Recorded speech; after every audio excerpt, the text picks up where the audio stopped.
j'espère que vous allez bien. Pour celles et ceux qui ne me connaissent pas encore, je me présente, je m'appelle Céline et je fais de la couture depuis maintenant 2 ans. Aujourd'hui, je vous propose une vidéo qui sera consacrée aux fronces. Je vais donc vous expliquer comment les réaliser. Pour commencer, parlons réglage. Si vous disposez d'une machine électronique, vous n'en aurez pas à faire. Par contre, si vous en avez une manuelle, je vous invite à baisser votre tension au minimum. Ensuite, je vous conseille de venir réaliser vos fronces avec des fils d'une couleur différente de ceux utilisés pour la couture habituelle de votre tissu. On réalisera notre fil de fronce sur la partie haute de notre tissu, qu'on vient placer sous le pied de notre machine à 5 mm du bord, et on part sur un point droit sans aucun point d'arrêt, que ce soit au début ou à la fin de notre couture.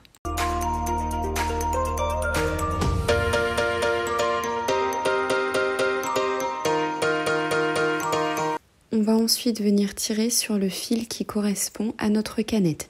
C'est cette manipulation qui fera naître les fronces sur notre tissu.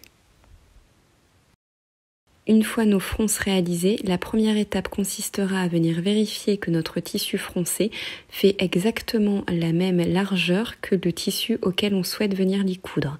Une fois que c'est bien le cas, on va venir faire un nœud de chaque côté de notre tissu froncé sur notre fil canette afin d'éviter que notre largeur de tissu froncé ne bouge. Ensuite, on va placer notre tissu froncé endroit contre endroit sur le tissu auquel on souhaite le coudre et on va maintenir nos 2 tissus ensemble par une épingle à chaque extrémité. Une fois nos extrémités épinglées ensemble, on va venir s'occuper de la répartition de nos fronces en plaçant celles-ci comme on le souhaite.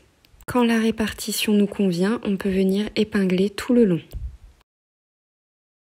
Une fois épinglés ensemble, on pourra passer à la couture. Si vous avez une machine manuelle, pensez à remettre votre tension à sa place initiale. Pensez également à changer votre fil de couture pour remettre un fil qui correspond à la couleur de votre tissu. On vient ensuite placer notre tissu sous notre pied presseur pour une couture point droit à 1 cm du bord. On pense bien sûr à effectuer un point d'arrêt au début de notre couture.